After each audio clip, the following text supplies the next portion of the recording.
Good morning. Welcome to our relaxing painting where I have forgotten to change the what we're painting today. There we go. Okay. Welcome to Relaxing Painting with Dice and Dungeons. I'm Nicole. I'm filling in for Greg, who is our regular painter. He is on vacation. And today we're gonna be working on a Centaur mini. She is a speary centaur, I believe is the technical term. I was just sort of gathering up my paints. For the bulk of the figure, I'm gonna use some speed paints because why not? You know, they're kind of fun. And I'm gonna get, for some of the armaments, some silver out. But also, I think a little brass for some extra color. There's also some leather and wood. She has a bow and arrow pouch, quiver. As well as some straps for the armor, things like that. So, yeah. And this is gonna be a shorter stream today. We just got a lot going on, so gonna be mixing.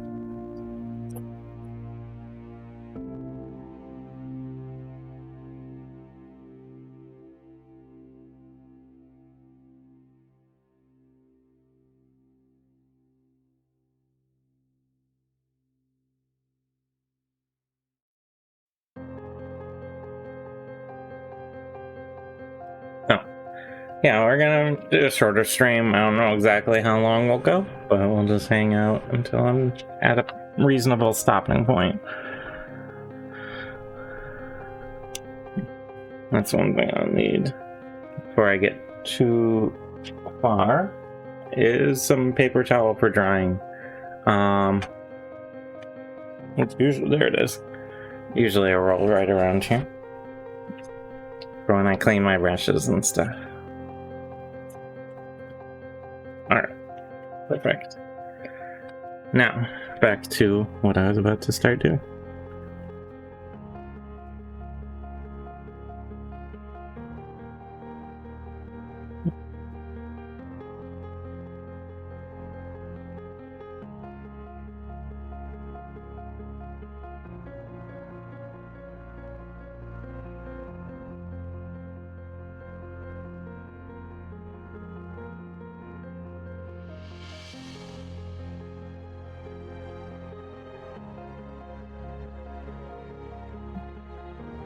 Start camera here a little bit.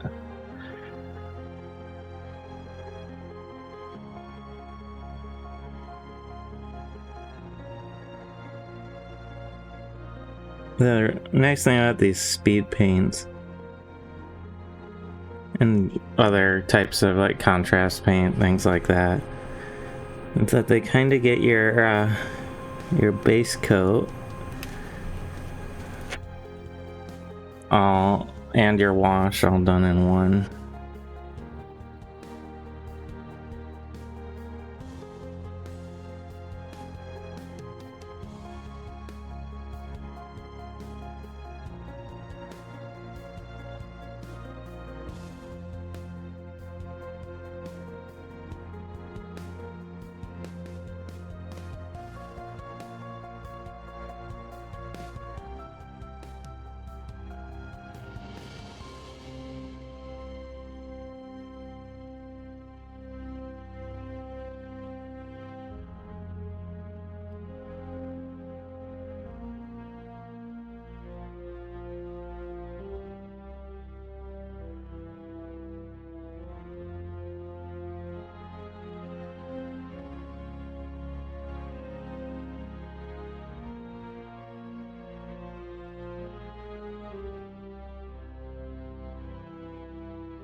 See how quickly that's working.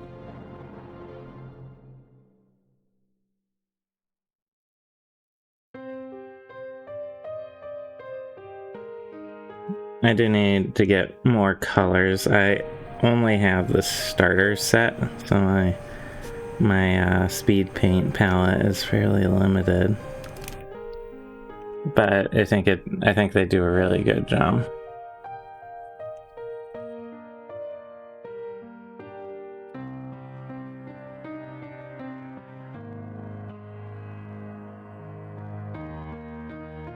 They save a ton of time.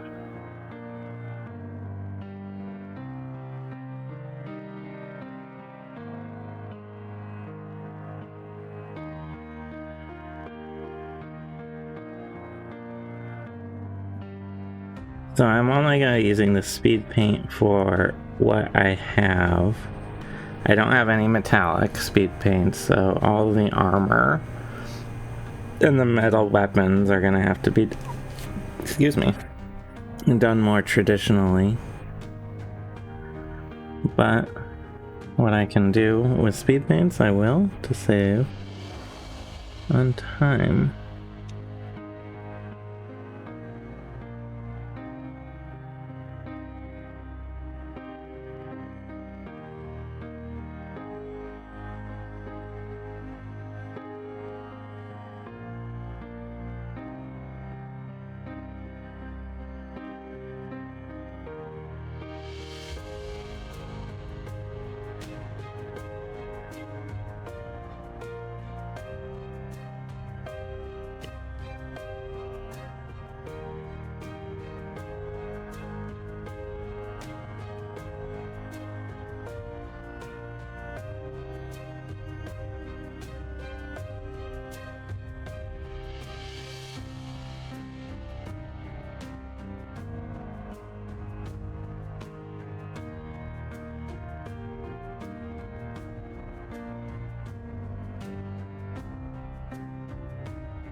See how quickly that's all working and looking great. I really like that.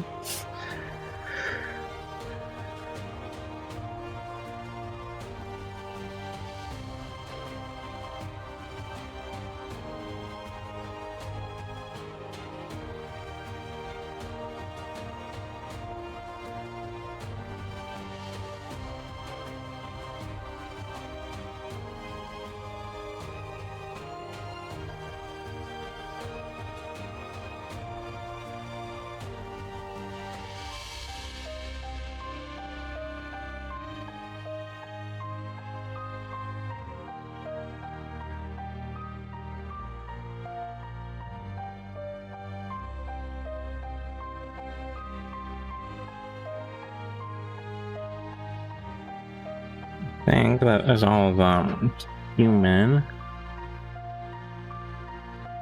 art.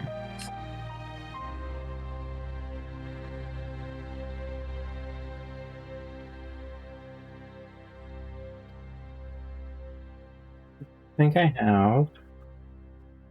have a few other speed paints.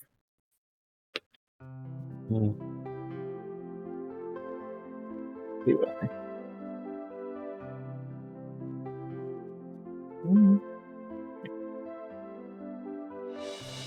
So I can do the leather. I'm gonna maybe use a purple for the little top she's wearing. Just realized one spot I missed with the skin tone. And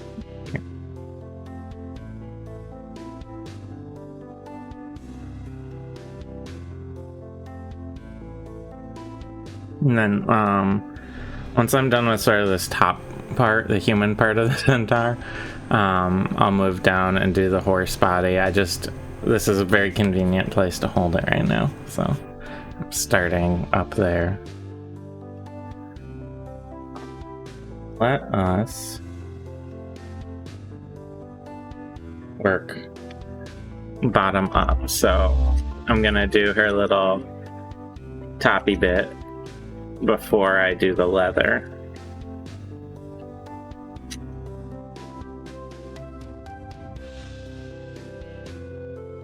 Need much.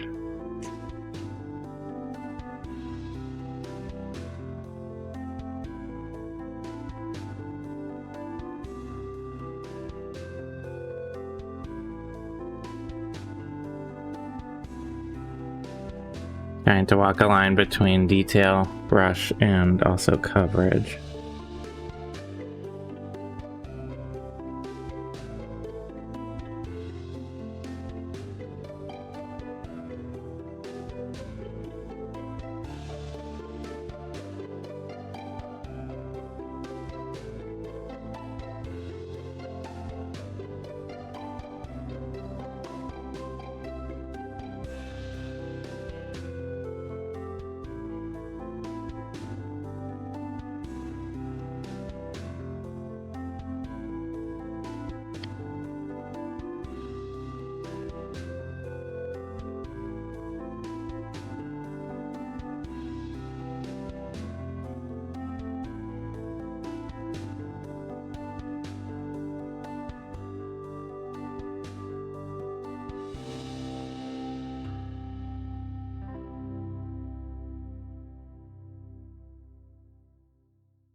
Yeah.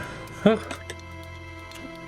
don't know about everyone else, but this week has been a very busy week.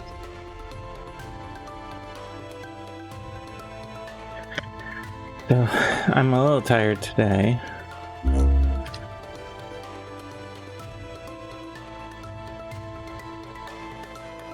It's been a lot of non-stop this week.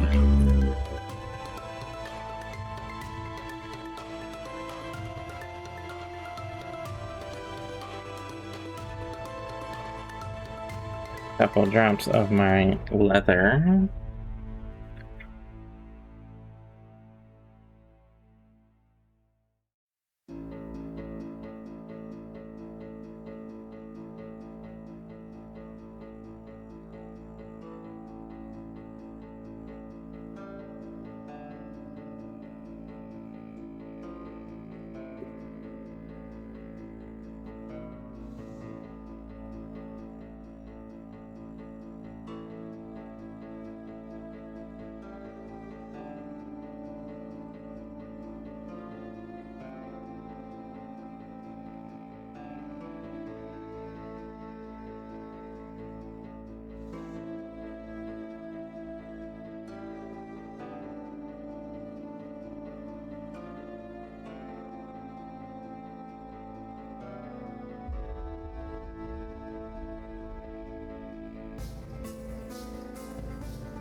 Yeah.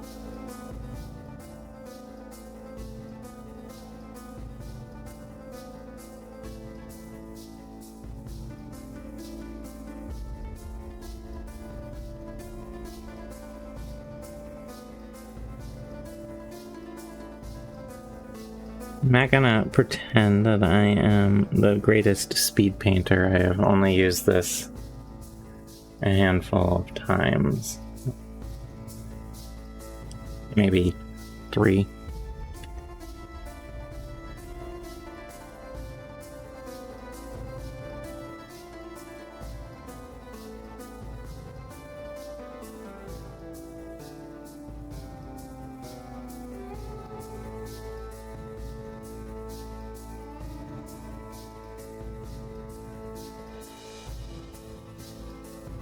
I'm still sort of learning the ins and outs of how it works. Yeah, I'm not pretending because I'm the fastest speed painter. Yeah, sure.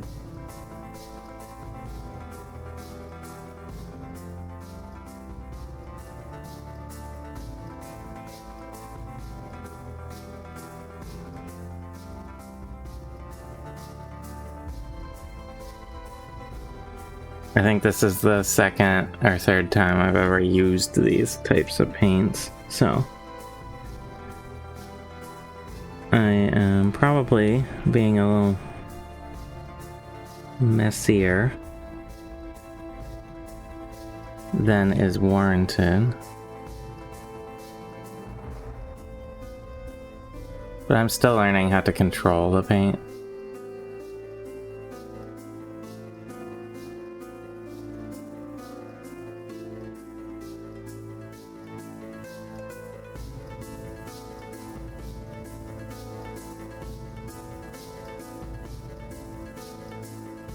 That's A-okay. Lost focus first. There it is.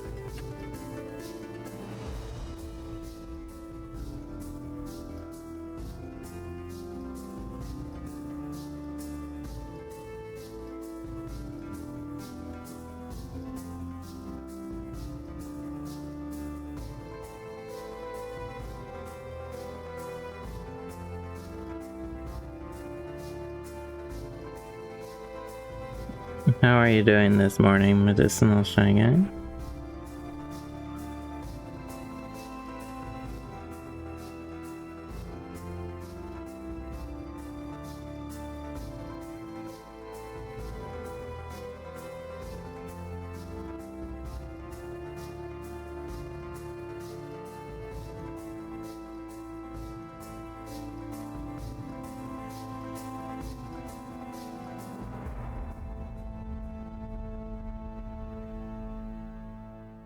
Blurg? Yeah, I'm in the Blurg camp as well, honestly. It's been a long week.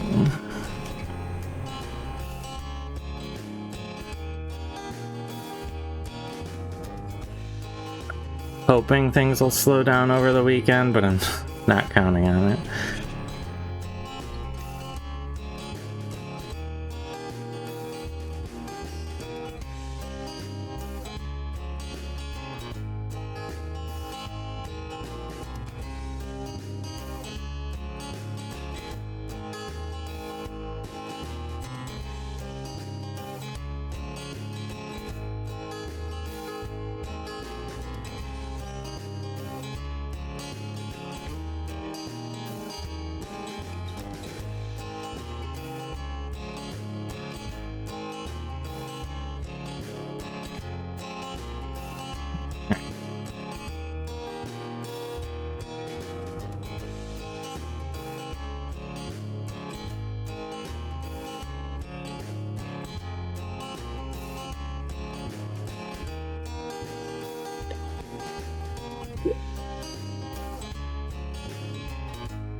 I'll do this one first.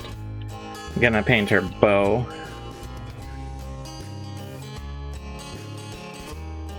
With this pallid bone. It'll be like a lighter beige.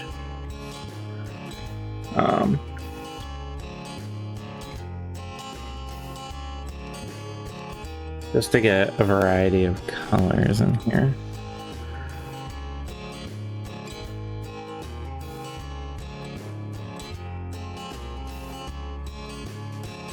Sort of yellow.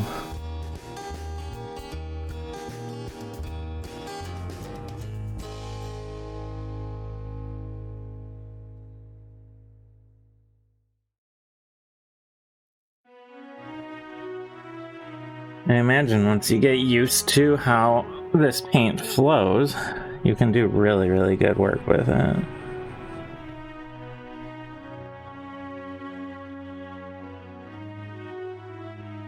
Where it stands now, I'm doing okay work with it.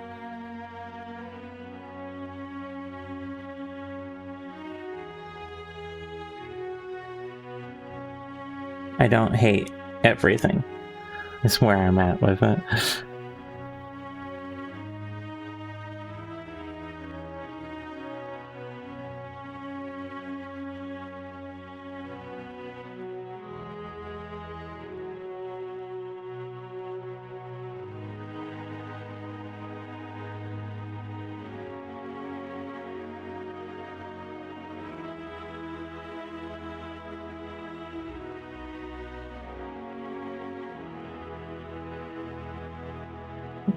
Oh, I messed with the leather. Right in here.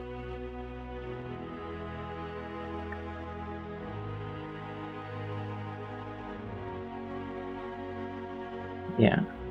I'm just doing a lot of double checking on everything. The bracers are gonna be a metal, so I'm holding off on those.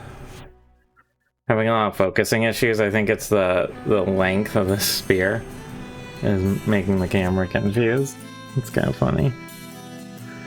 The hair I'm probably gonna just do in a black.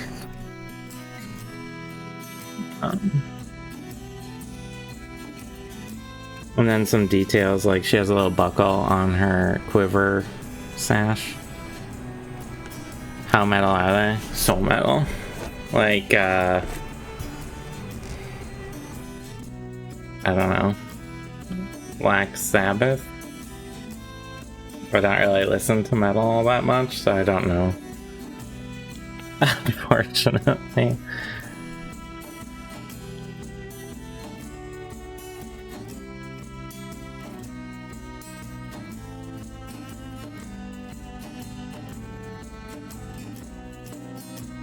My 10:30 alarm. Reminds me it's 10:30. Alright, I'm grabbing a teeny tiny bit of red for the arrow feathers. Just to get a little splash of color.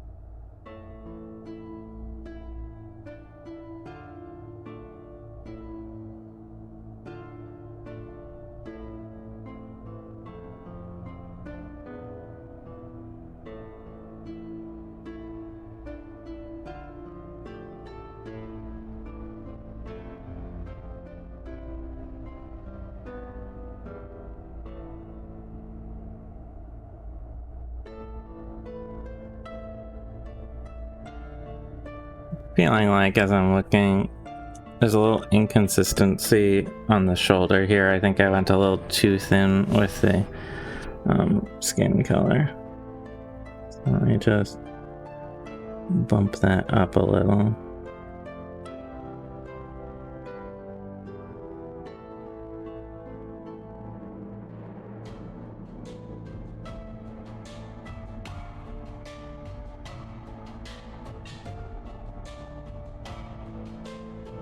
Them here. Gonna double check the hands especially, because I felt like I missed somewhere, but maybe not.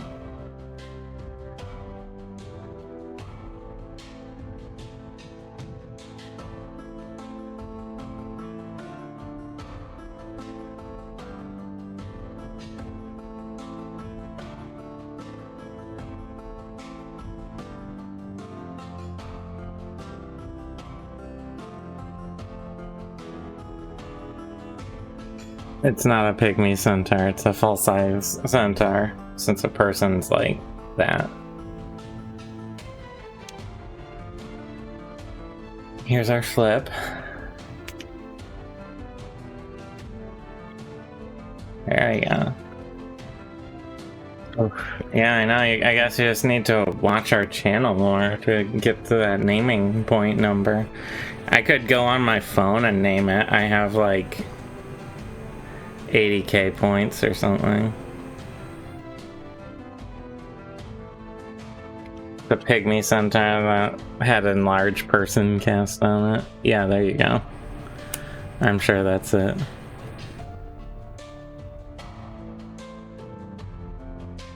Little hoof. That's supposed to be like a little foot from Land Before Time.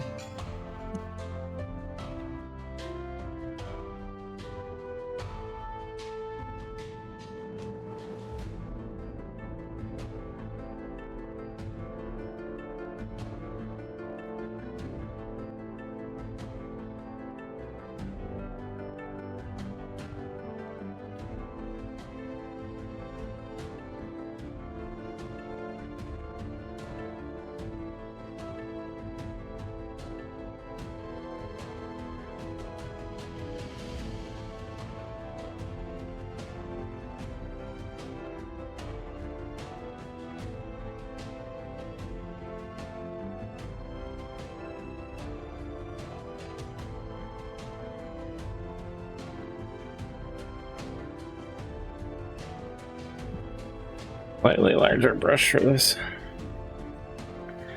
Get this paint spread a little better than my...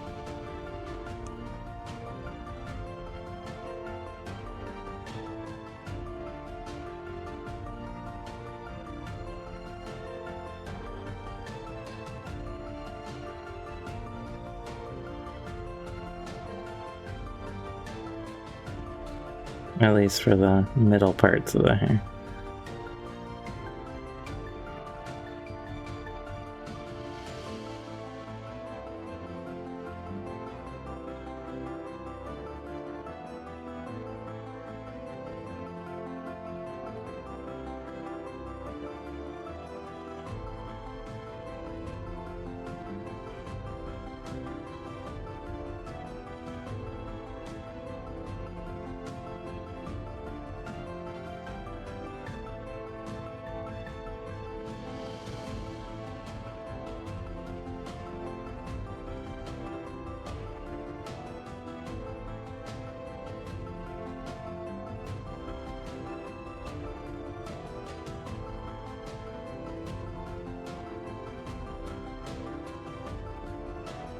A lot of finicky work here.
Okay, there's some hair. I think I got maybe a little more.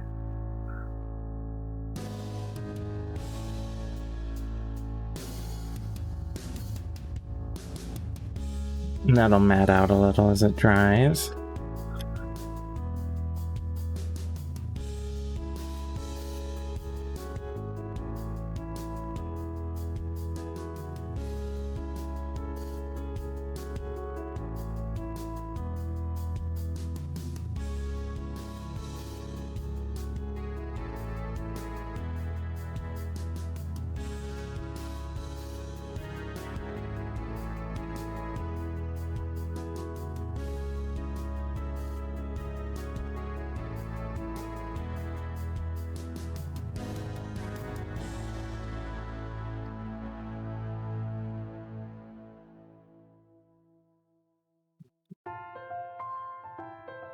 Let that dry up there, and she's coming along.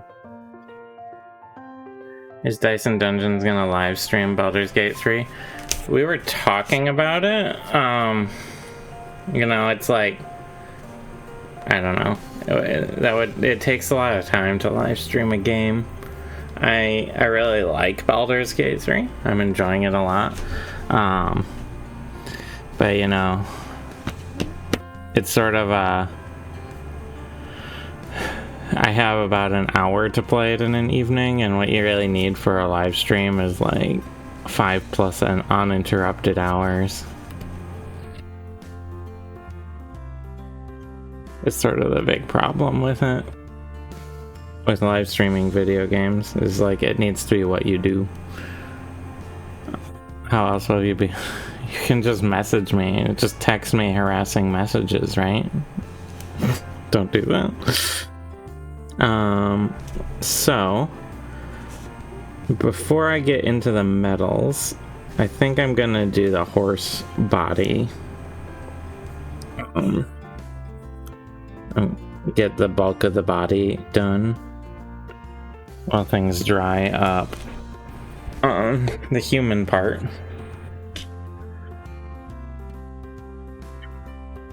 Just make stuff up about what I'm doing.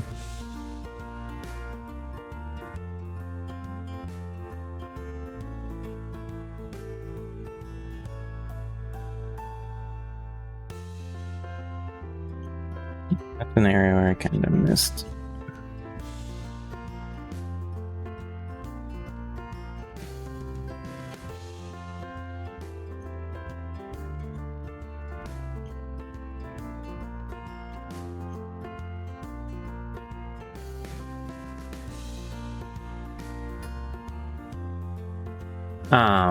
Yeah. On a quest to punch more orphans. Exactly. It's the main storyline of Baldur's Gate, I think.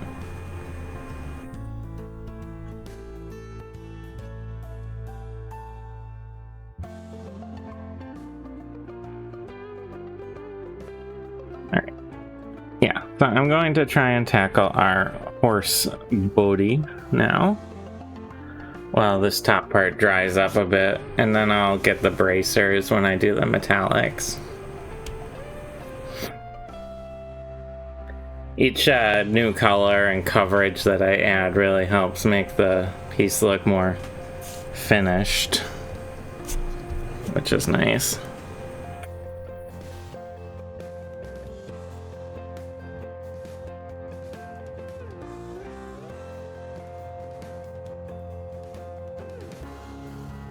So for the booty, I'm going to do Grey Lord Grey. Grave Lord Grey, not Grey Lord Grey. Grave Lord Grey.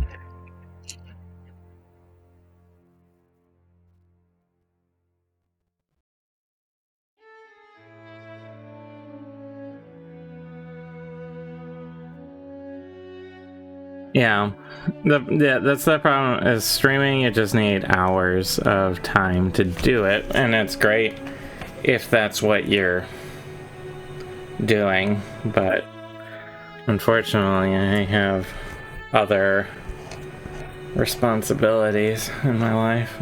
I wish I didn't. No, just kidding. So we had talked about streaming it because it is very good, and it's very.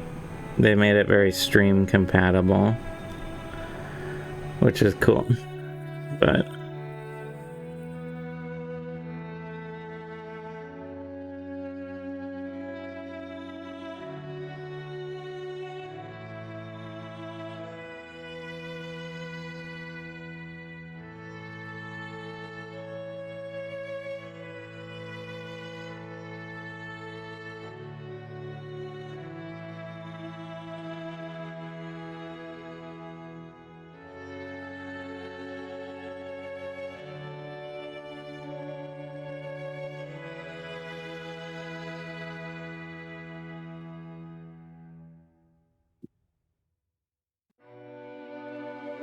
I am completely off screen.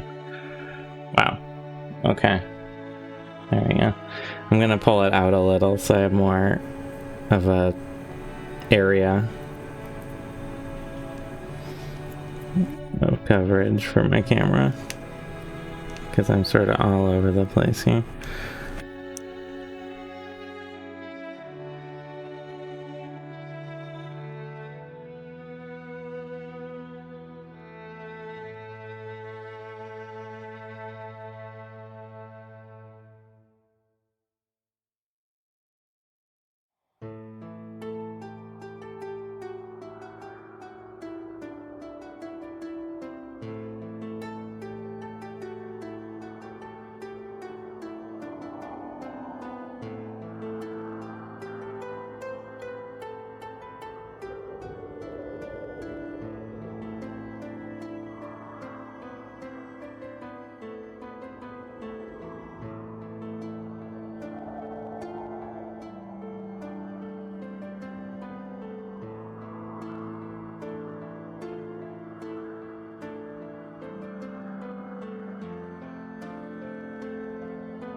Other fursuit makers in D&D, or do they stick with magic to transform people?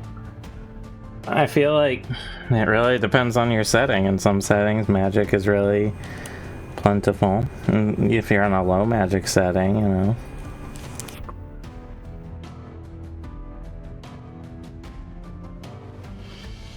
But I can't say I really know.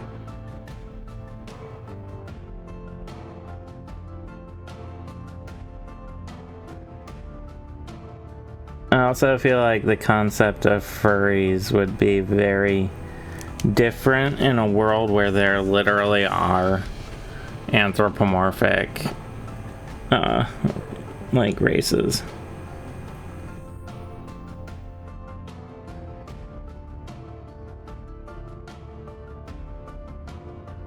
Like, I feel like you'd be treading into a lot more weird possibly problematic territory when there's literally a race of, you know, foxkin.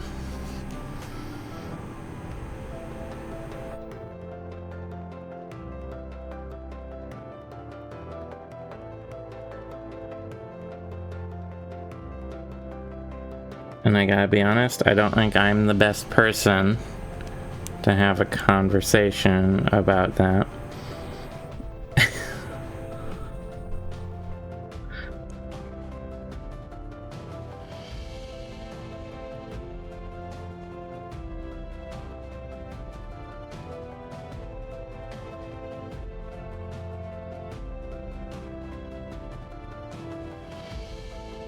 Although I will say, I'm pretty sure wild shape is different than what you would do a fursuit for. You know, you're looking for an anthropomorphic animal character, not a full animal shape.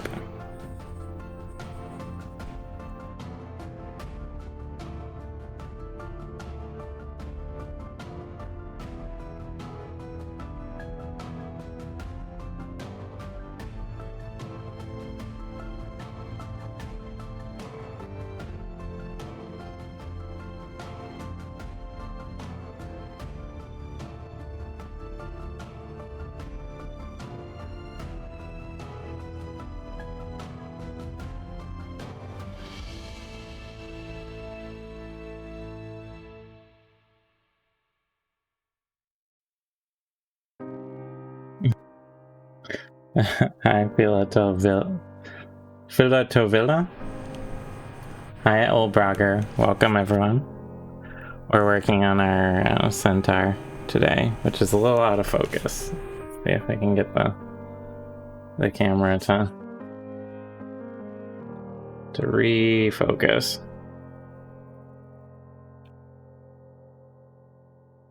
Hello, camera. There he is. Most sort of. Not really. The camera really doesn't. Yeah, I know you can barely see the abs. The camera's just like giving up on being in focus. It's a little better.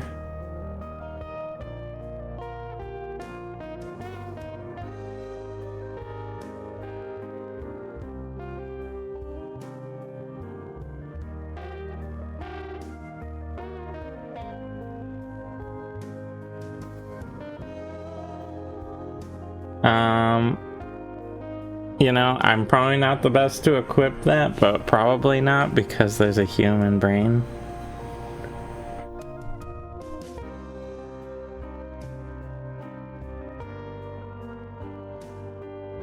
Or at least a humanoid, sentient, sapient brain that can, you know, think and talk.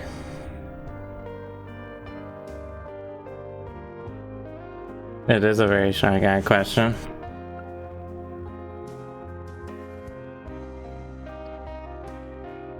Well, Centaur brain, I suppose. A human-like brain.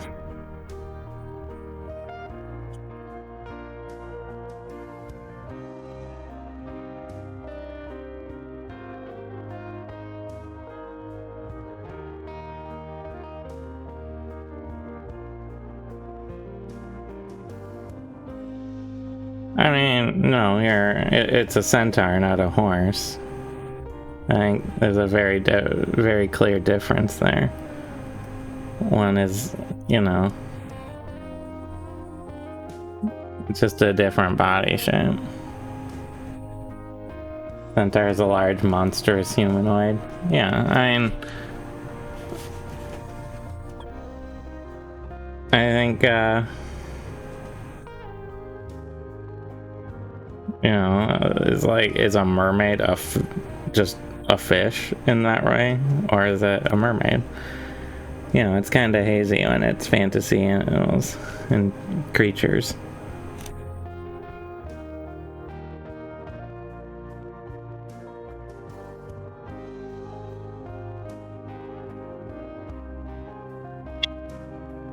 I mean, I think as long as, like, exactly, half fish, half horse. I don't know. I mean, ultimately, the key to any of these discussions, Murtar, the most important thing in any of these discussions is the magical creature able to consent, and if so, has it consented to any sort of activity of that nature? I think more than anything, that's the important thing.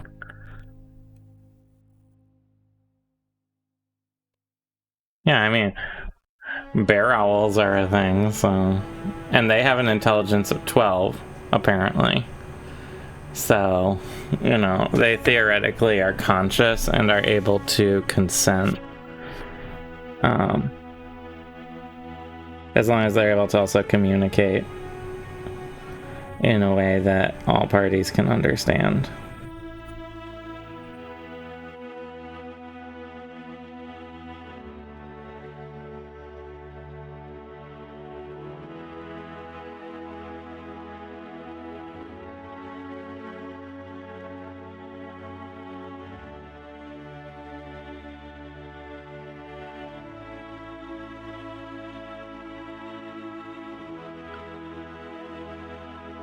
I'm not quite sure how I ended up in this conversation, but here I am.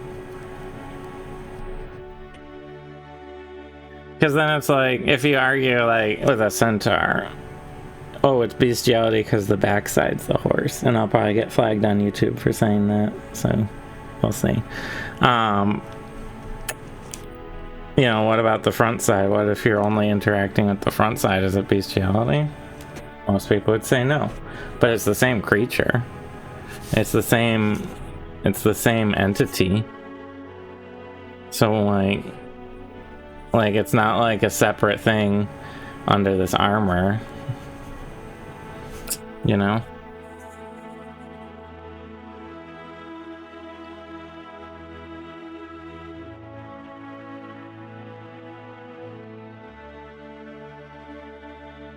But you can't really, I mean, you can't really define the act by the variety of the genitalia. It's the creature as a whole.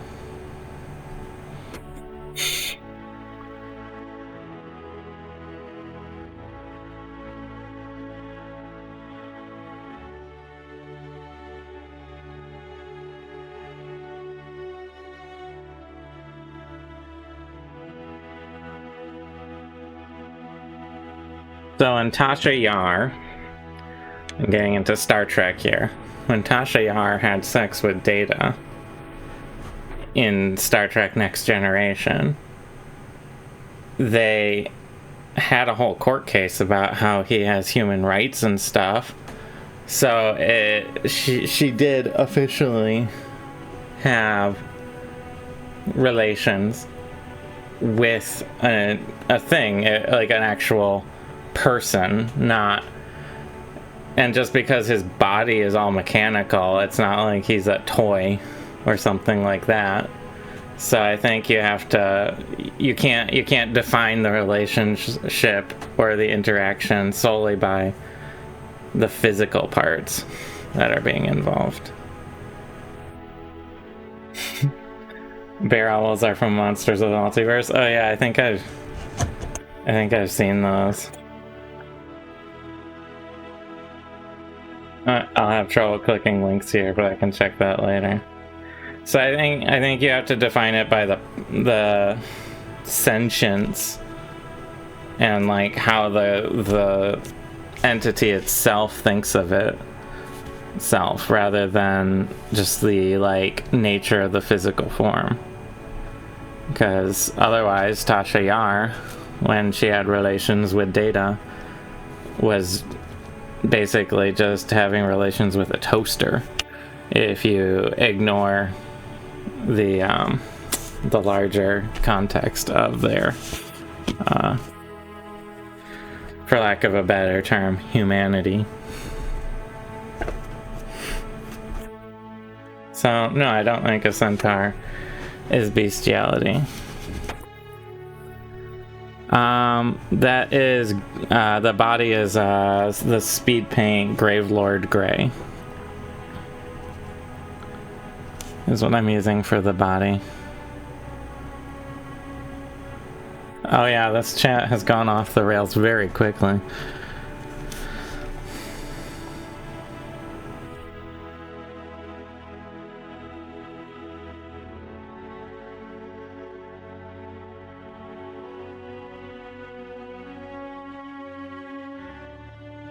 Off the Super Train rails. Yeah, thank you for bringing it back to Super Train, like always.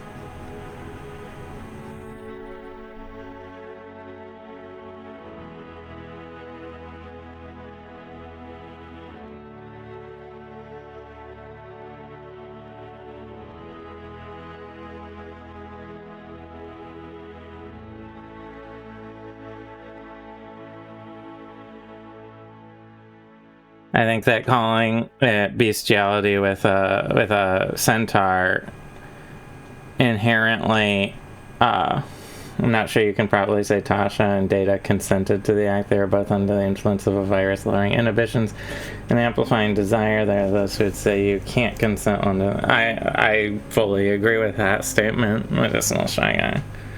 But they did enter a relationship. Like, they were, you know, in a relationship together. And I will grant you, it's been a while since I've seen those episodes, so I don't remember all the details. But I think that arguing that bestiality with a centaur is I should surprise our Dan with the Trixie colored one. Yeah, I probably should. It degrades the centaur's sentience, their own sapience, their own identity as a individual capable of choice. If you are to argue that you're basically saying a centaur is just an animal, if you say that. Asha made it clear that the event never happened, showing regret, possibly due to lack of consent. Yeah, that's very fair. And obviously, you are more familiar with the episode offhand. Thanks for stopping by, Holbrocker. We are doing a shorter episode today because I have a bunch to do. So, I'll probably not be on when you're back, but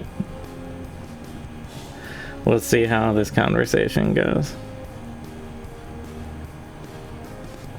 I think by defining the centaur solely by its genitals basically erases their identity altogether. You're saying it's bestiality solely because they have horse genitals. If you argue that. And it removes their ability, their whole identity as a centaur, and reduces them solely to that part of their body.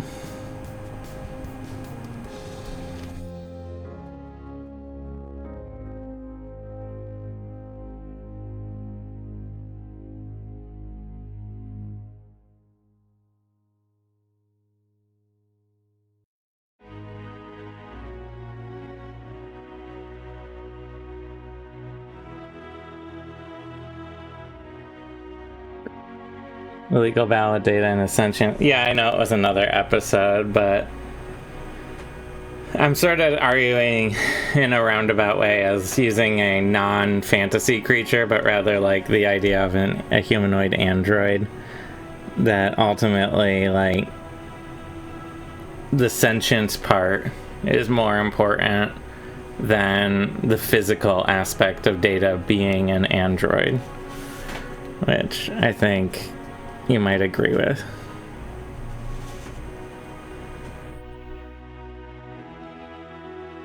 Yeah, and that's just government bureaucracy being jerks.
Well, yes. So, ultimately, I think the argument is, like, the most important thing is the ability to consent. That includes both sentience to make a decision, but also communication. Any communication barrier is also a problem. And that's where being under like the influence of chemicals comes in, because if you're drunk, you are sentient. You're not like, you don't stop being sentient just because you're drunk, but you do lose the ability to communicate your actual desires. So there's sort of several pillars that are important here. So technically speaking, and I think this is tied back to Baldur's Gate, the druid, you can have a romance scene where he turns into a bear. And because there's also the arguments animals don't consent the same way humans do. Yeah, exactly.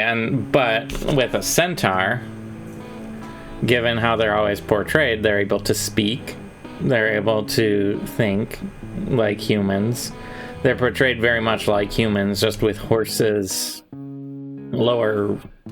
It's more than half. Half would be like here, but it's like the lower 2/3 of the horse. It's a similar argument to a druid wild shaping. If the druid and the other person are able to talk and consent beforehand, neither of them are under the influence, the druid and agree to it, a druid wild shaping is not problematic in any way because both parties have agreed to it. There are horses with a human torso beginning where the horse neck would be, yeah. Which means they have 2 rib cages, which is fun.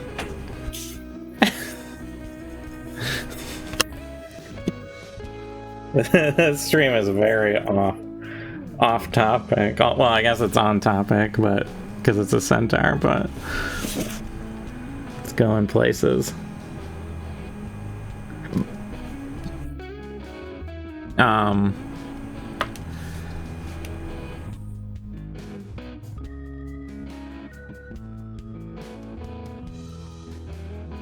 And this is why you can't define things by the physical shape of the thing so much as its ability to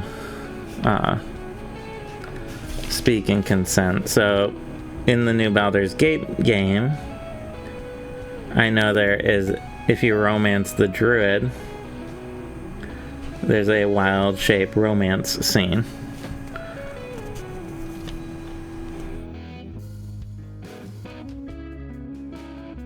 Well, we'll never know because there's an armor plate here.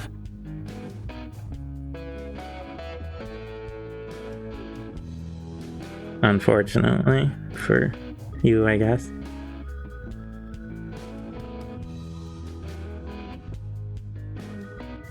It depends, I guess, how far down the human torso part extends and where the horse part stops. You know, yet another question.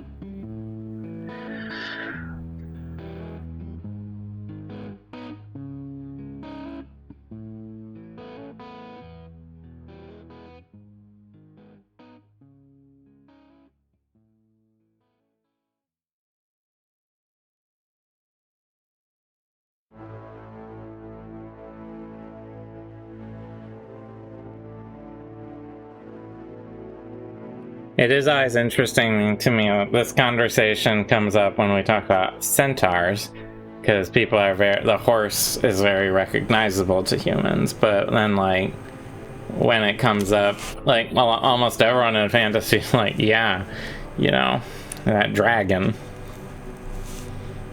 and they're just fine with dragons.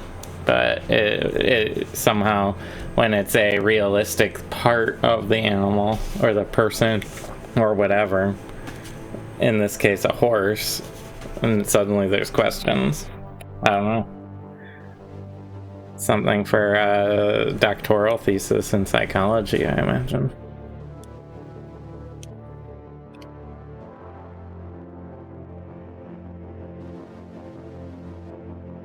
So, I think we're at a stage. Let me see what time it is. It's 11. Okay. We're at the stage now where I'm going to do the metals. I have 2 metals. I have silver and brass. Here. So, we're going to get the silver first.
Alright, getting our silver painted on the armor.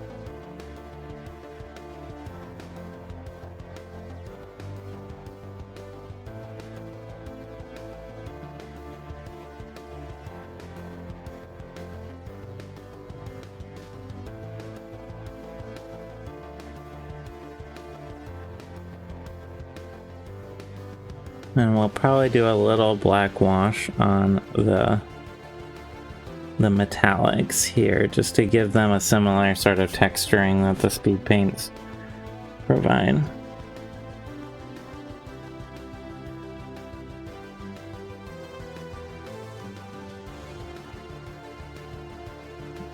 One of the tricky part here, which is the edge.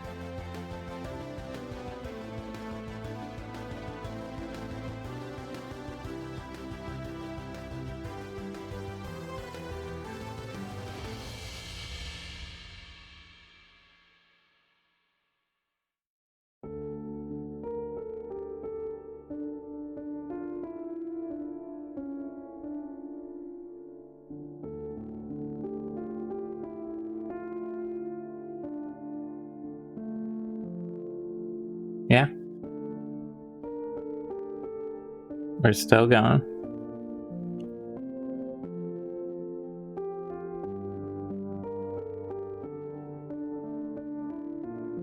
Getting the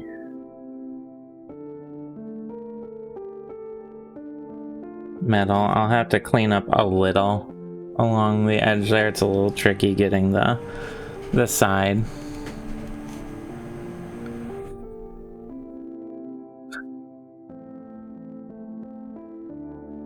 Yeah.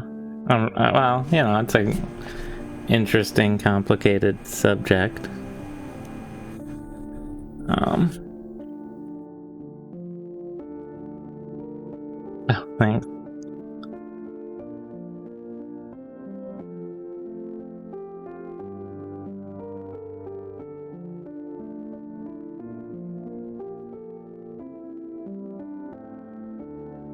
I'm not quite sure what that means with this little shy guy.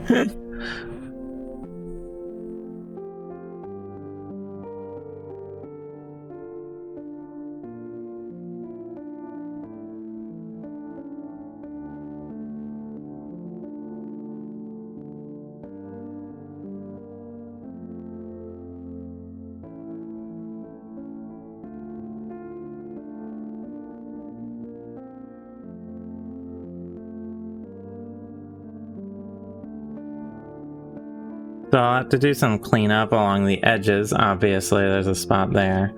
Things like that. It means you're long-winded and like to hear yourself talk. Oh, yeah, that's fair.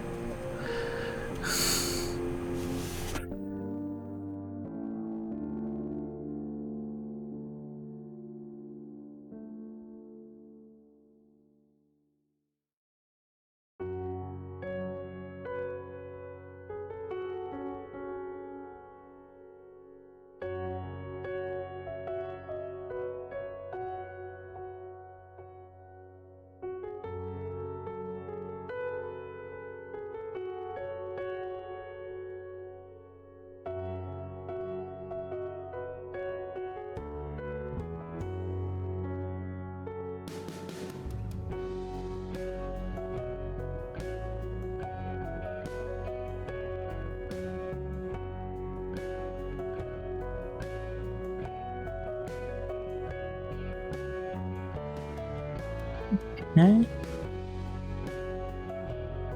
Getting a little somewhere.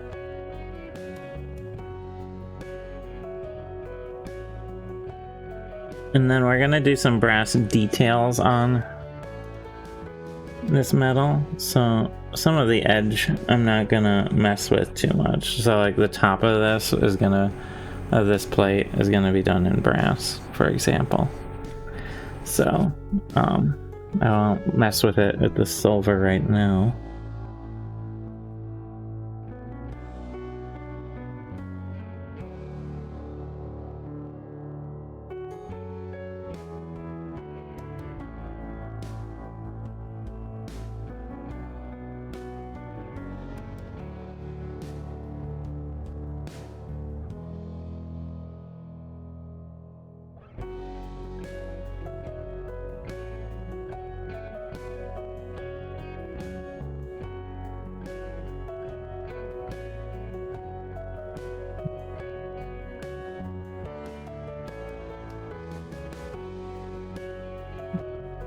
I'm gonna use the silver to do the tip of the spear here.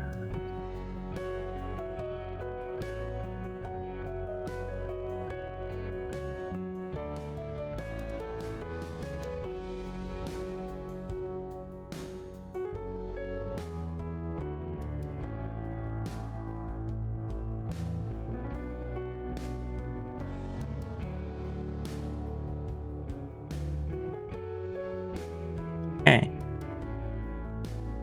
So before I do any cleanup on the body, which will be a small process, I'm gonna get the brass out and do some of these highlights because you know, I might screw up some other spots.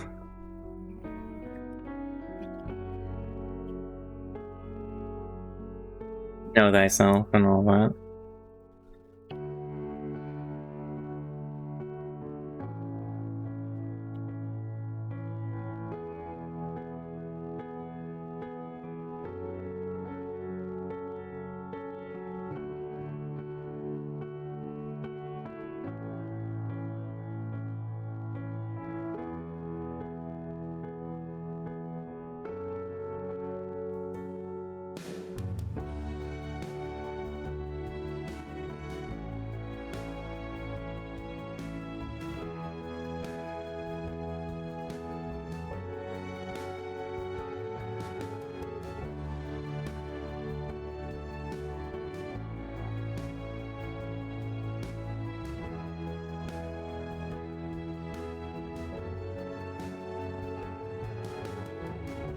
Putting a little brass highlight on the back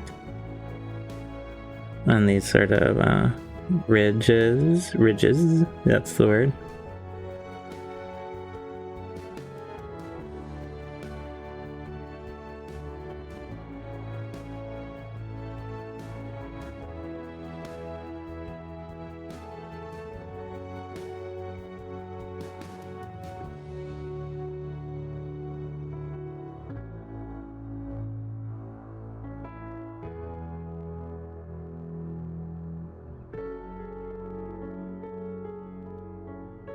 It's not cooperating as much as I would like it to, but that's okay. I can clean that out.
Yeah, not perfect, but it's coming along.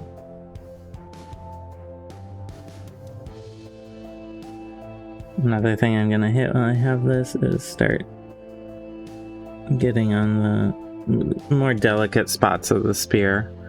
I can do the less delicate spots with a larger brush, but the spots where the body intersects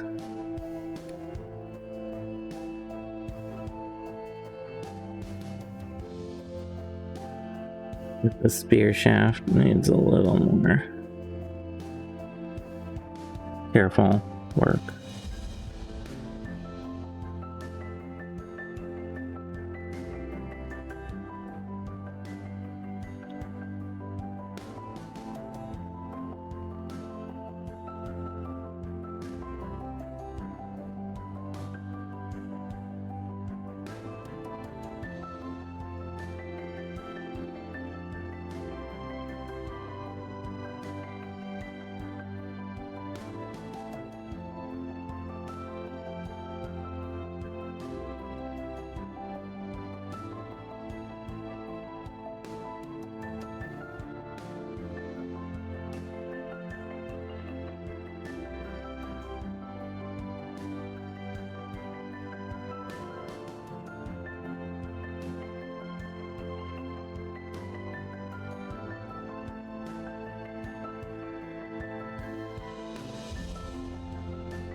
Sorry, I'm being quiet. I'm getting a little focused in on the detail parts.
Okay. So that's some of the rough brass done. We'll clean that up. Get the bracers. Get her little buckle.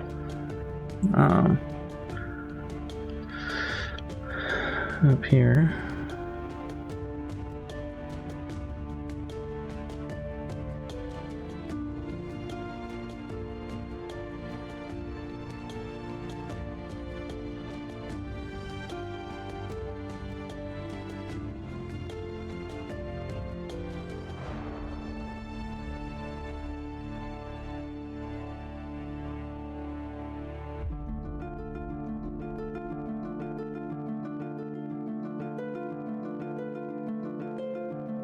Get these bracers painted on.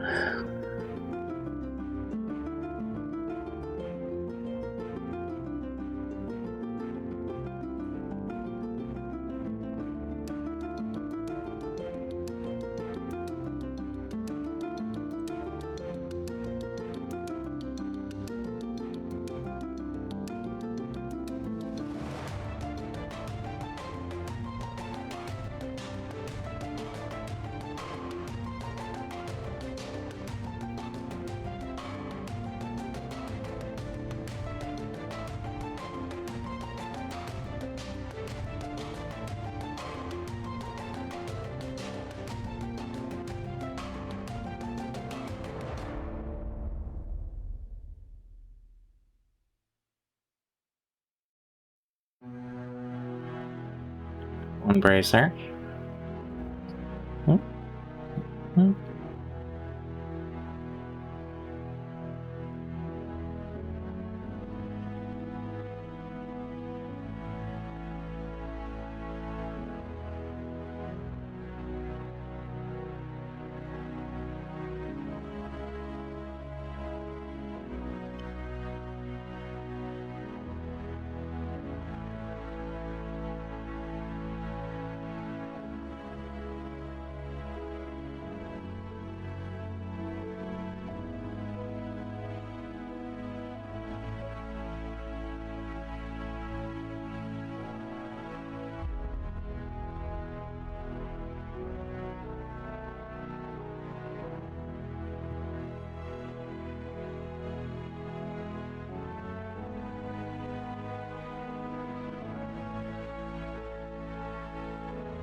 Okay, coming along.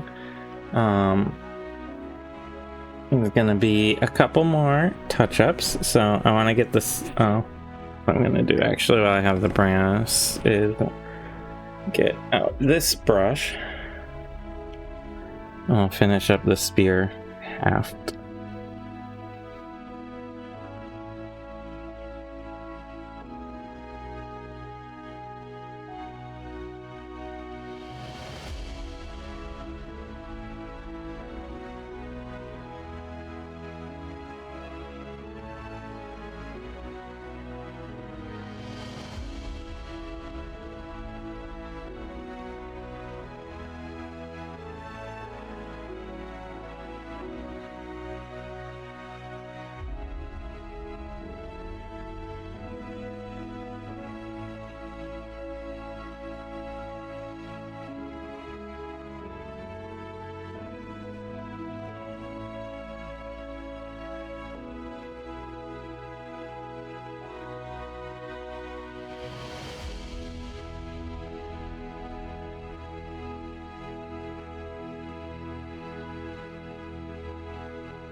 There's our spear haft. Now we're going to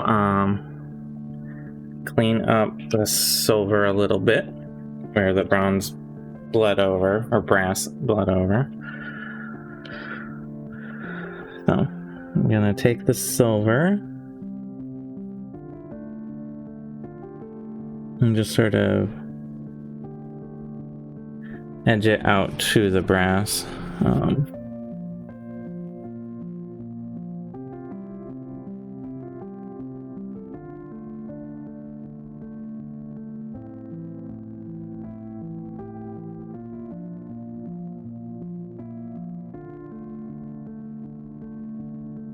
Just to clean up a couple of these lines where it got a little splotchy.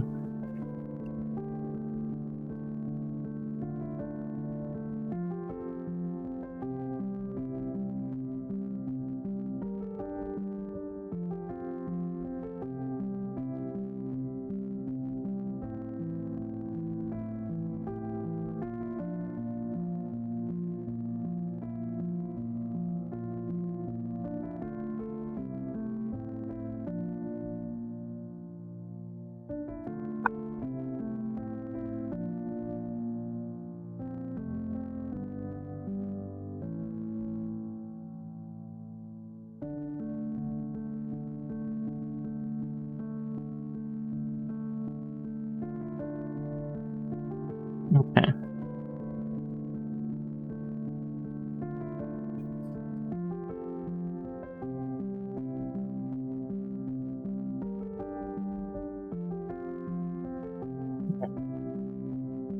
Coming along. Alright. Who wins in a fight, a mermaid or a centaur? Arena is a square pool with a center circle platform that's submerged 3.5 feet down. So the circle is underwater 3.5 feet. The mermaid has time to plan, but the centaur doesn't.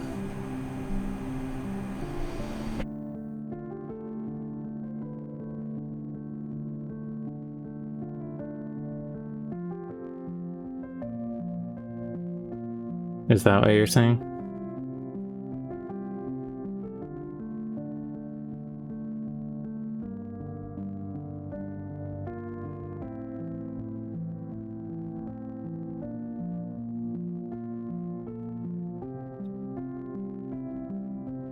Um,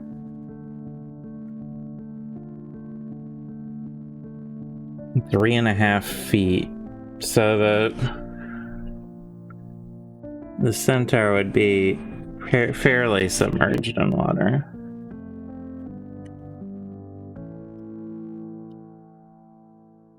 I'd give it 50-50 because the centaur lands one strong kick to the face. That mermaid's down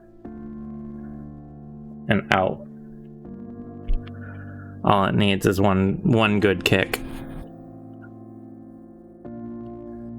Do either of them get weapons?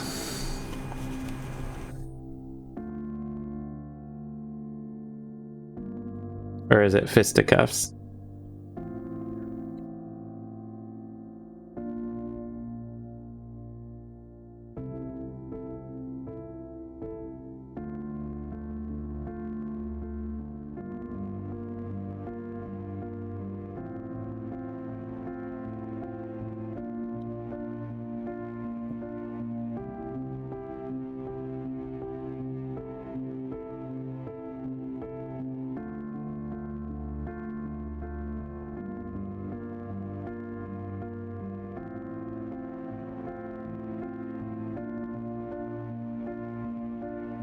Well, I think you're talking about a siren, not a mermaid. That's a very different creature. Mermaid song, as far as we know, only affects princes named Eric. Whereas a siren, that's a whole different matter, but also a whole different creature. So I don't know.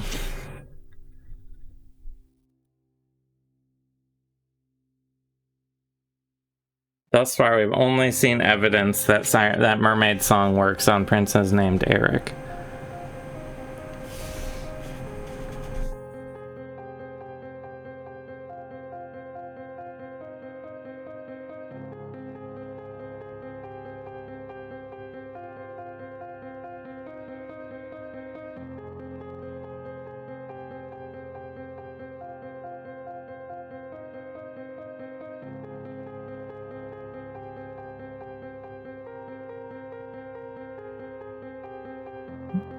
So unless the Centaur is a prince named Eric, I think the mermaid song will just be maybe pleasant to listen to.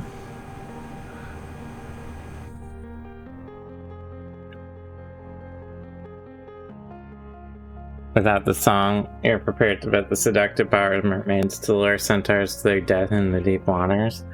I mean, that argues that, I mean, this makes more questions. Is the centaur attracted to some mermaids? So, feminine creatures? Maybe the centaur is only attracted to masculine.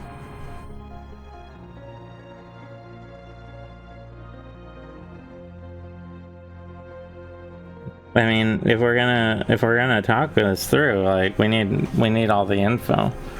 And since you're the one who posed the question, you're the one who has to answer.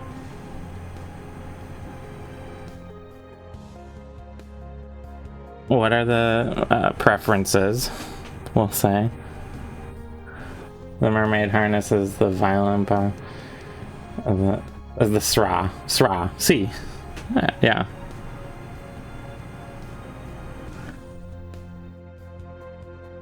I mean, on the other hand, a hoof to the face will kill someone.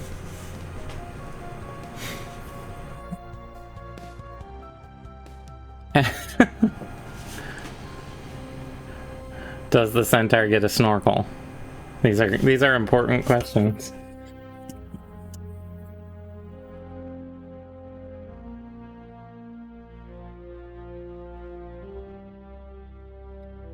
So this will look a little funny. But to correct the spots where there's metallics, I want to cover them up with a color fairly similar to the primer. So I'm taking this gray and then putting it over where the silver bled. A little bit onto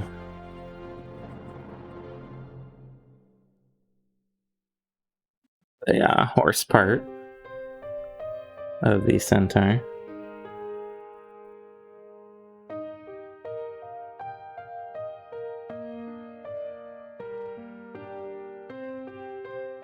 And then we'll go over that with the speed paint again.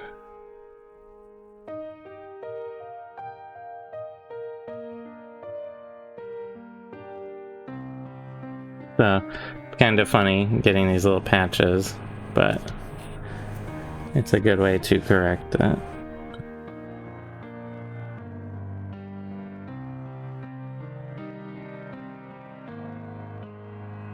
As far as I can tell.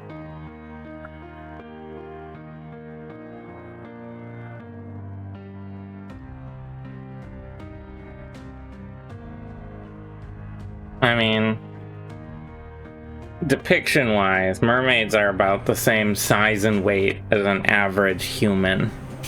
So we have to assume we're not talking about like a mermaid orca or a mermaid humpback. You know, like this is like a human-sized thing with a fish tail.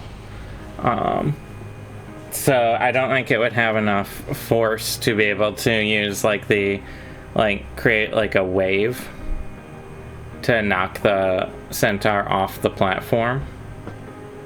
Because, I mean, a centaur is going to be substantially larger than the mermaid. And all the centaur has to do, assuming the mermaid doesn't get a ranged weapon, and it was described as just a pool with a pillar in the center, so there's not rocks that the mermaid can hurl, things like that. Like, I'm not sure, you know, and sure, the mermaid is sexy, I guess, but like the centaur is like, I'm in a fight. Like, I'm not focused on that right now. I don't know if the mermaid has an option other than getting close to the centaur, in which case the centaur has a severe advantage just from weight and weaponry of the hooves. I don't know. It doesn't seem very likely that the mermaid has a good shot at this, even with planning.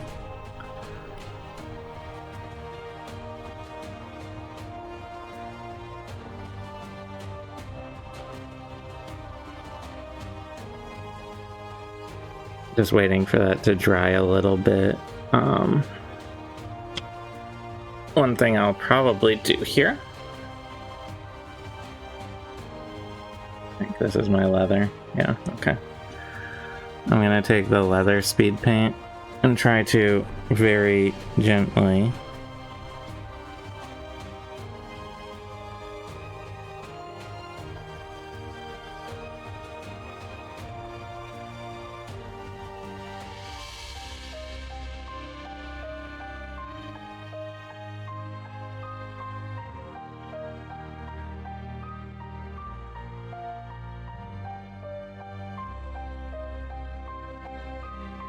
Now, if the Centaur was submerged in the water, maybe.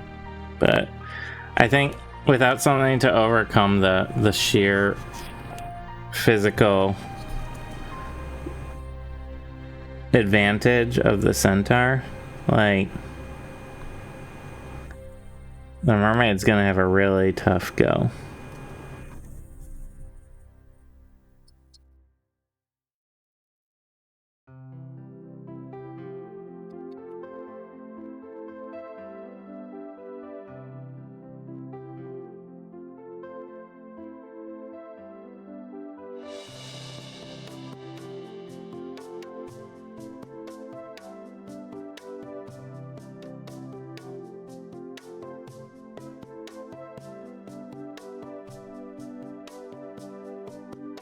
That's like asking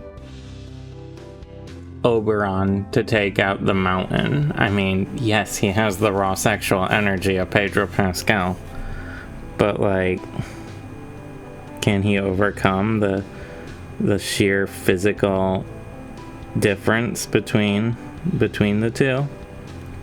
I think we know how that ends.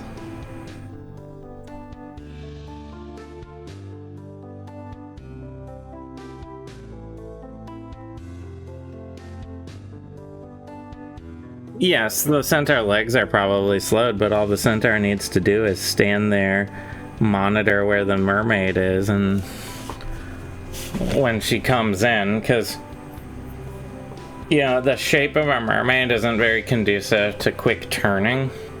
It's sort of like, you know, she's, even though she's fish-bodied, the fin is porpoise up and down.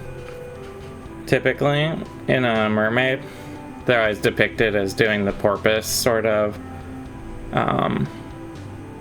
kick. The pool does not have a specified depth.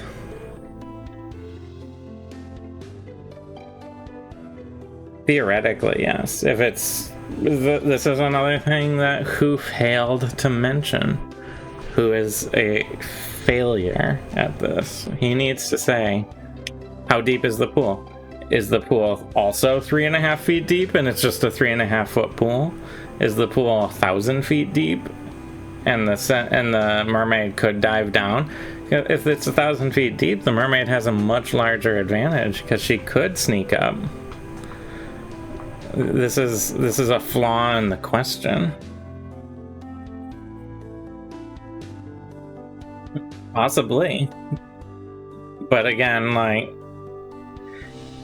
if you jumped on the back of the horse with the intent to kill it with your bare hands, do you think you would win? I'll just pose that question. If you were going to try and kill a horse with your bare hands, do you think you have a shot, even with preparation? Because that's what we're talking about. We're talking about a massive physical difference between a human-sized mermaid and a centaur.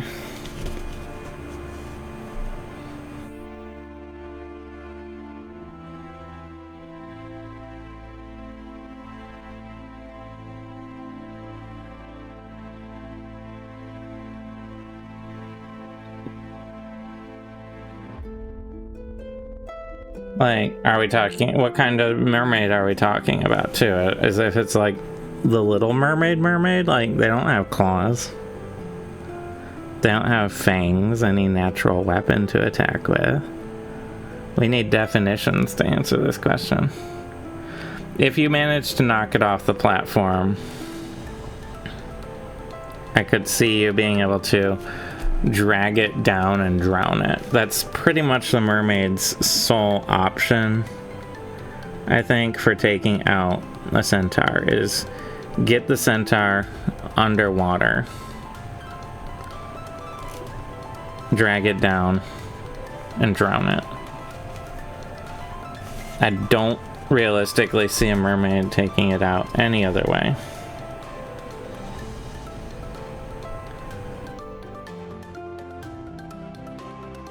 I also don't see why a centaur couldn't just plant all 4 of its legs and just wait for the attack. Well, that's the end. Does it have fish fangs? Who does not answer this question? Because Ariel doesn't have fish fangs. I have seen Ariel sing in The Little Mermaid, and she has human teeth. But is it like the mermaids in Pirates of the Caribbean, where they're a little more like, they have like a beast form, where they get all like, I don't know, unanswered questions.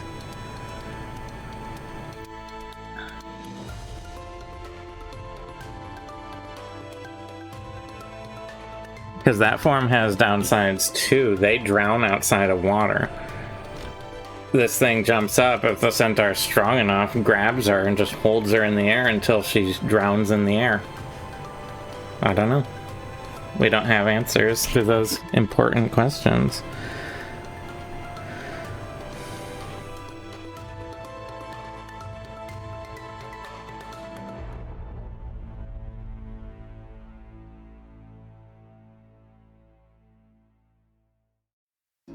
The mermaid gets time to prepare. Is the centaur even aware that it's fighting a mermaid? Or is it just sort of hanging out in a pool?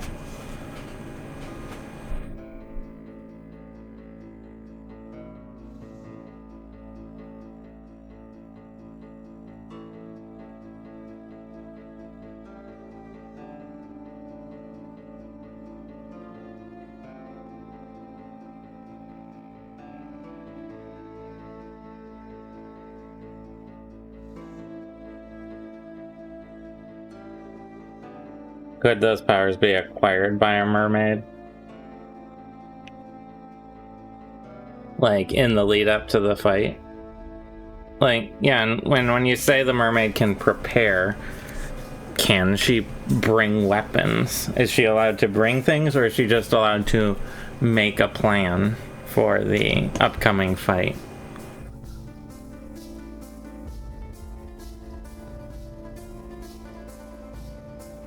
Because if she's allowed to bring weapons and just brings a bow and swims around and shoots the centaur, like, of course the mermaid will win. No question.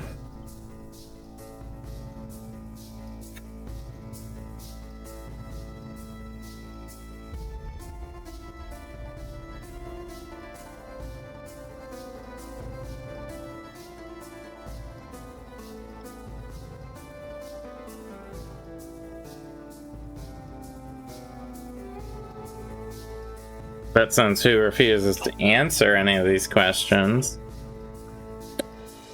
the answer is we'll never know.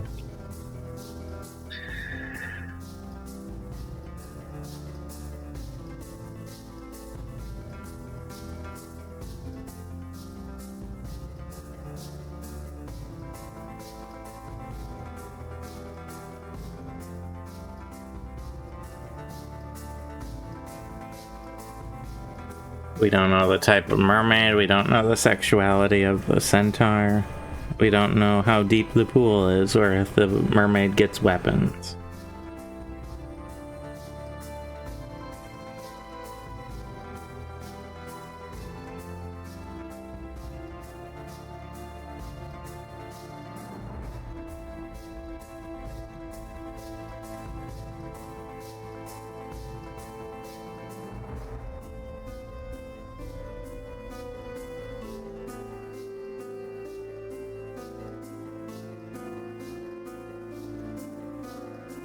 You can't come up with all the variables? Then why ask the question?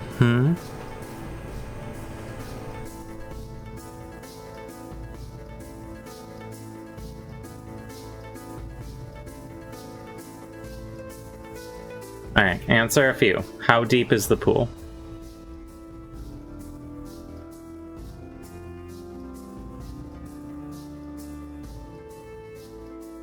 You're just being polite? 15 meters. Okay. It's like fairly deep. How well lit is the room where this is occurring?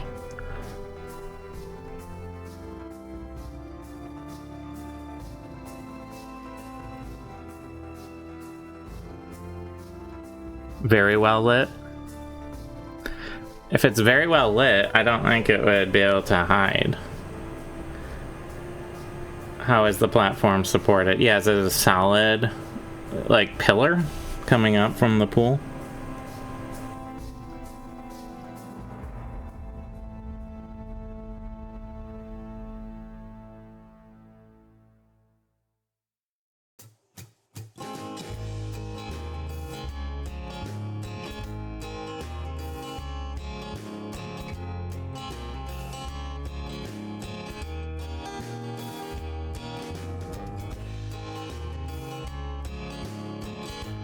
Solid pillar. I think if it's very well lit, solid pillar, is the mermaid allowed to bring anything? Or is it just natural ability versus natural ability? A mermaid could knock over a solid pillar of concrete.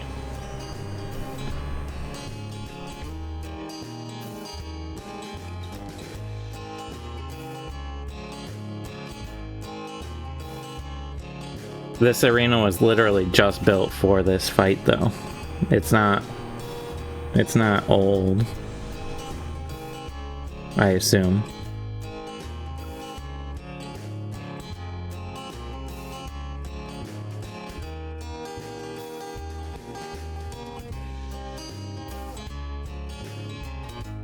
It was constructed for this, and it's 15 meters in diameter. That is a big pillar.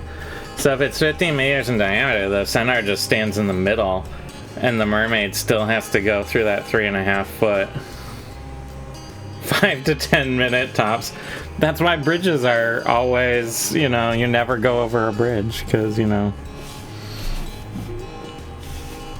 never ever go over a bridge that's made with concrete, because it rots in 5 minutes.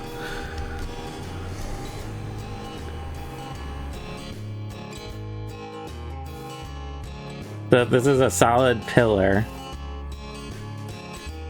that's 15 feet in diameter, or 15 meters, sorry, in diameter. Bridges are supported by troll magic. It's a magic pillar, a troll magic pillar. Yes, who? Is this mermaid have magic? Is this mermaid allowed to bring anything? Is this mermaid, like, have any natural abilities, or are we looking at, like, a little mermaid, like an Ariel, who is just like a human with fins and can breathe underwater? Answer those ones.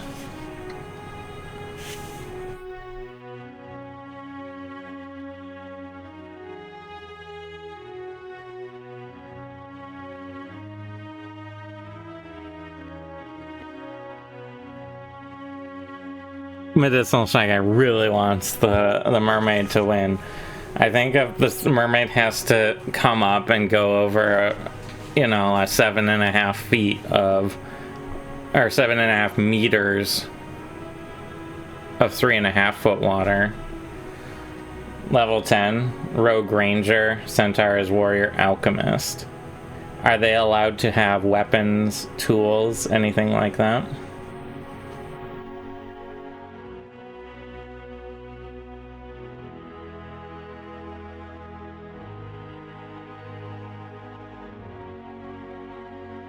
Or is it just raw abilities. They're allowed to have weapons? Oh. Yeah, the mermaid wins hands down.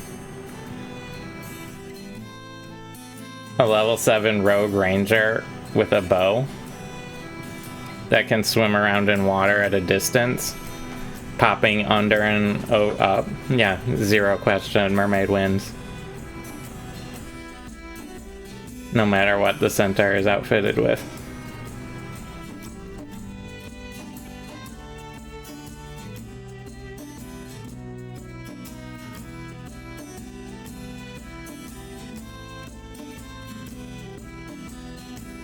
See, that's why context matters.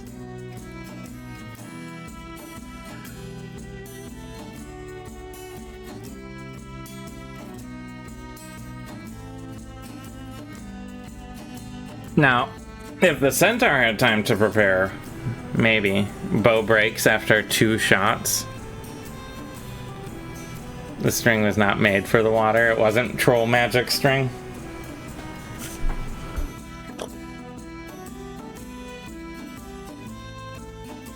So it either breaks in 2 shots or 5 minutes. So she has to use those 2 shots in the first 5 minutes.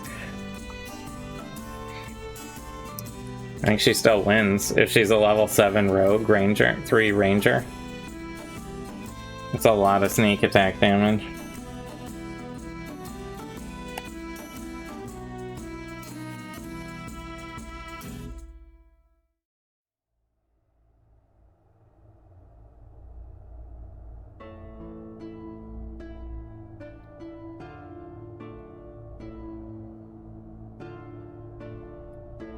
Although I guess she would, yeah, that's a lot of sneak attack damage. I don't think the Centaur can overcome that.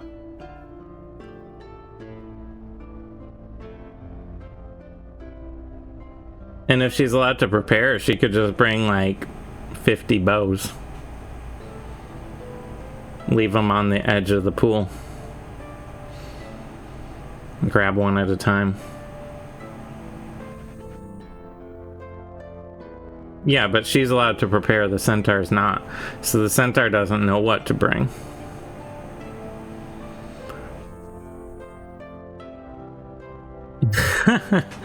Yeah. But if she's allowed to prepare, she can just stockpile bows and arrows on the edge, outer edge of the pool.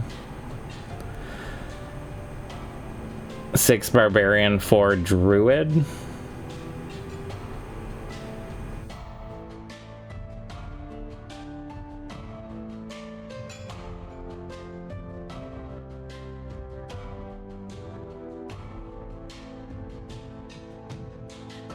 No. Mermaid still wins preparation. If she's allowed to prepare however she wants beforehand.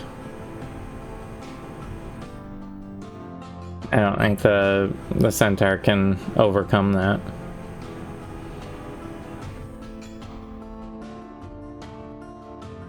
Both are now dumb as rocks.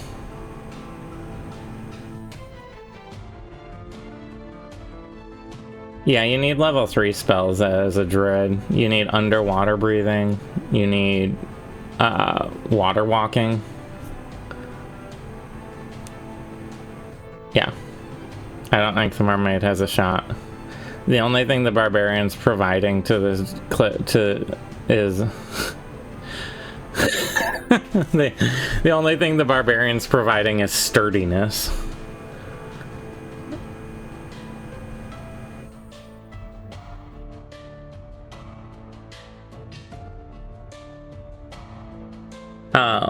Plus the Centaur can't plan ahead. So the Centaur doesn't know what to bring, doesn't know what spells to prepare.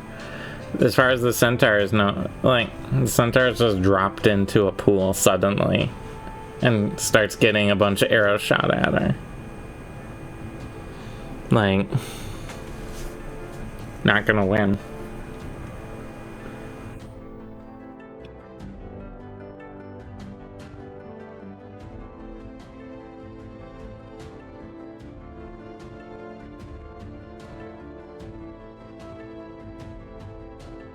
If it was basically no classes, they're just like their base stats.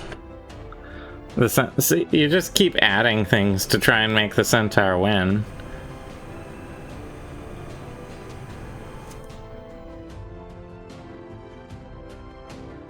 Well, I'd say that Mermaid would have a hard time leaping out of the water because the Centaur is in the middle of the platform. And the platform's 15 meters in diameter. And it's only 3.5 feet deep up there. Like, dolphins and orcas and stuff need a lot. They have to go deep to get that force to jump up and out of the water. So I don't think the mermaid could feasibly jump onto the Centaur, given the parameters of the pool.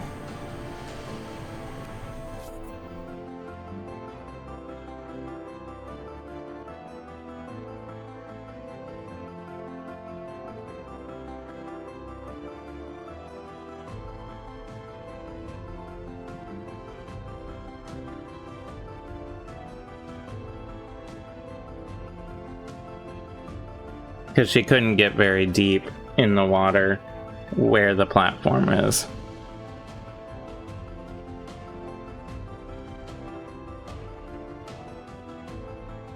Well, I don't know. Are there hot tub jets?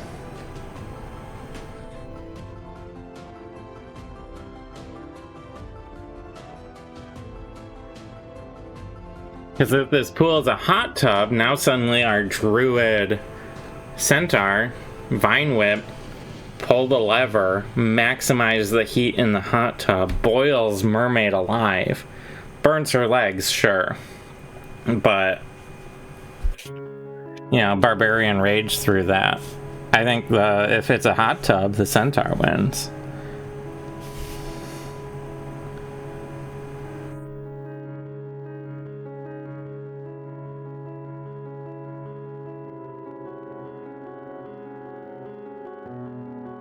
I think there's no chance if it's a hot tub. The Centaur just turns the heat up to boil the mermaid alive.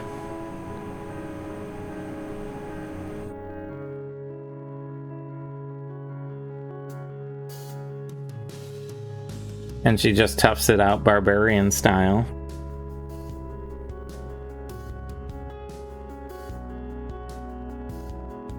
Given it's a hot tub. I mean, of course it wasn't made to... Of course it wasn't made to OSHA standards. It was made by Troll Construction. We've already covered this. Trolls, of course, would make it so you could burn someone alive with it. Like...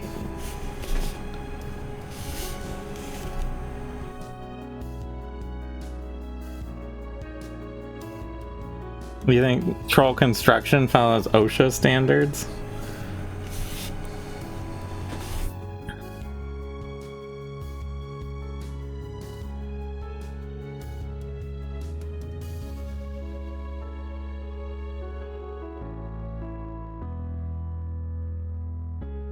Like, is the pool chlorinated? Can the mermaid even breathe without being poisoned if it's meeting OSHA standards?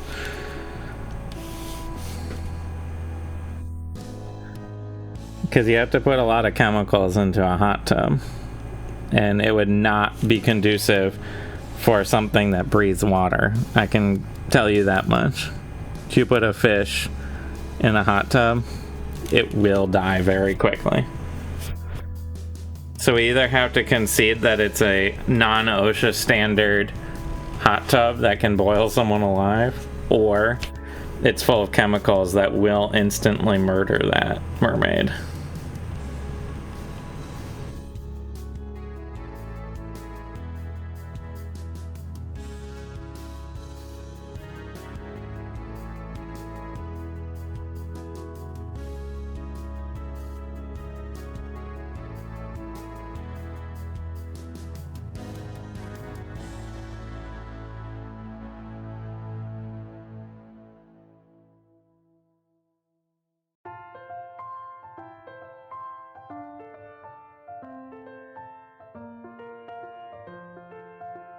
And the Centaur doesn't even need to move if it's not to OSHA standards. She just goes, "Hey, dwarves, turn it up to max. It'll be hilarious." And the dwarves would be like, "Yeah." And they'll do it for her.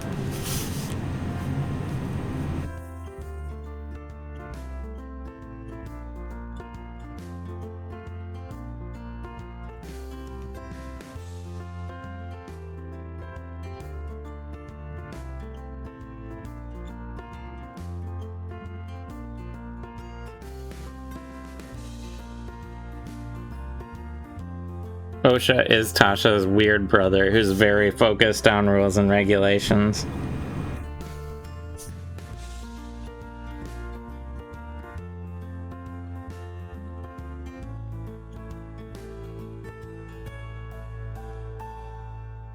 I think making it a hot tub pretty much seals the deal in favor of the Centaur now.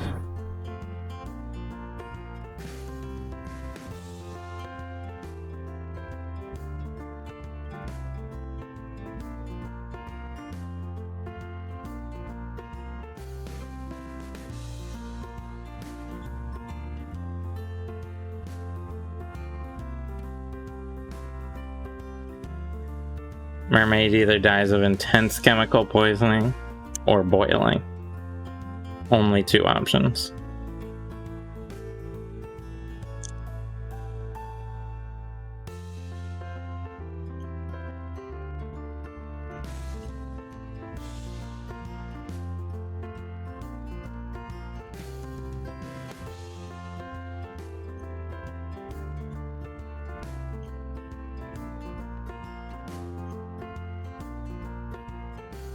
Tasha's cauldron of everything breaks all of OSHA's rules and their mom won't do anything about it.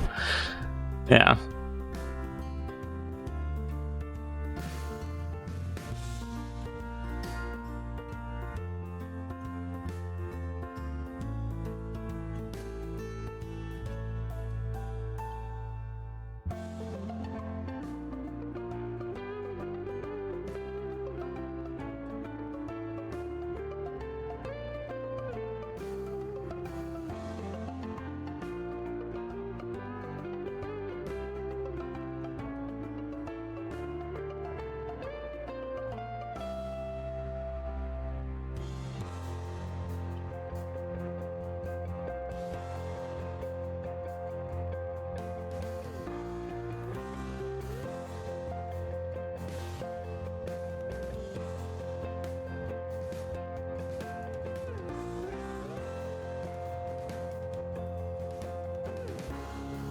Okay. Other than a quick little fix on one of the hooves, I think I am complete.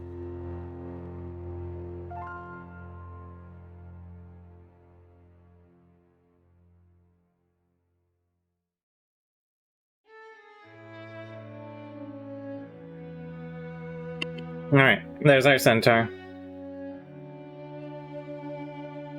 That'll do.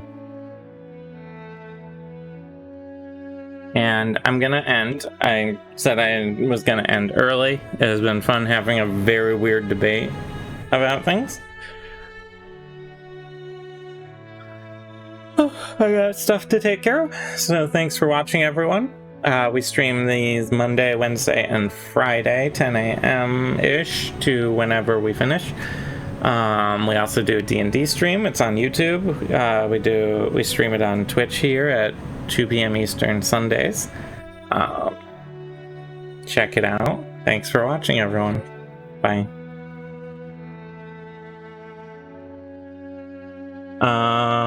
Whenever we get to it, I guess. Bye.